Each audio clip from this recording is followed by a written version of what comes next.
Welcome to framers. ఇప్పుడే ఇత్రి trailer చూసా, నాకైతే పిచ్చగా నచ్చేసింది. ఒక్క ముక్కలు చెప్పాలంటే మాస్ జాతర అని చెప్పొచ్చు. ఈ ట్రైలర్ గురించి మాట్లాడుకునే ముందు ఎవరైనా ఛానల్ కొత్తగా వస్తే సబ్స్క్రైబ్ చేసుకోండి. ఈ ట్రైలర్లో ఫస్ట్ సీన్ వచ్చేసి క్రిమినల్స్ గురించి. క్రిమినల్స్ ఎలా ఉంటారు, వాళ్ళ బిహేవియర్, వాళ్ళ సిస్టమ్ని దాటి వెళ్తే ఎలా ప్రోగ్రెస్ చేయాలో ఫస్ట్ సీన్ ఉంటుంది. సెకండ్ సీన్ వచ్చేసి ఒక పాపను ఎత్తుకెళ్ళిన సీన్. అండ్ ఇక్కడ వాళ్ళ మదర్ అతని డీటెయిల్స్ ఇస్తూనే మన హీరో మీద cuts, step by step cuts పడుతుంటాయి. ఎందుకంటే మన మీద ఒక డౌట్ రేజ్ చేయడానికి. అండ్ హీరోనే కొంచెం క్లాష్, కొంచెం డౌట్ఫుల్గా చూపించడానికి.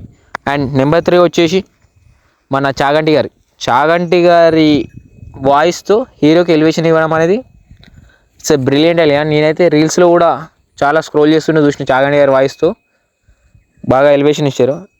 అండ్ ఇక్కడనైతే ప్రాపర్ సినిమాటిక్ లెవెల్లో అర్జున్ సర్కార్కి అయితే వేరే లెవెల్ అసలు. ఇక్కడ అర్జున్ సర్కార్ నేమ్ కూడా ప్రాపర్ మీనింగ్ ఇచ్చారు. అర్జున్ అంటే జనాల మధ్యలో ఉండే వారిని అర్జున్ అని, మృగాల మధ్యలో ఉండేవారిని సర్కార్ అని చాలా మీనింగ్ఫుల్గా చెప్పారు. నెక్స్ట్, ఈ బాక్సింగ్ సీక్వెల్ చాలా పెద్ద సీన్స్ ఉన్నట్టున్నాయి. ఆల్రెడీ ఇంతకుముందు రిలీజ్ చేసిన వాటిలో కూడా వీటిని చాలా హైలైట్ చేస్తూ చూపిస్తున్నారు. ఈ యొక్క బాక్సింగ్ దగ్గరనే చాలా సీన్స్ ఉన్నట్టున్నాయి. ఎందుకంటే ముందుగా రిలీజ్ చేసిన వీటిలో కూడా వీటిని మెయిన్గా హైలైట్గా చేస్తూ చూపెట్టారు.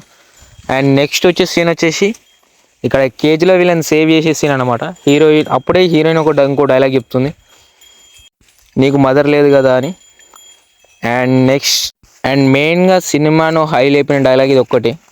ఇదేంటంటే, నువ్వు ఇక్కడ సర్వైవ్ కాలేవంటే ఇండస్ట్రీకి వచ్చి నుంచి ఇదే మాట వింటున్నానని ఒక్క డైలాగ్ ఉంటుంది, పీక్స్ అసలు.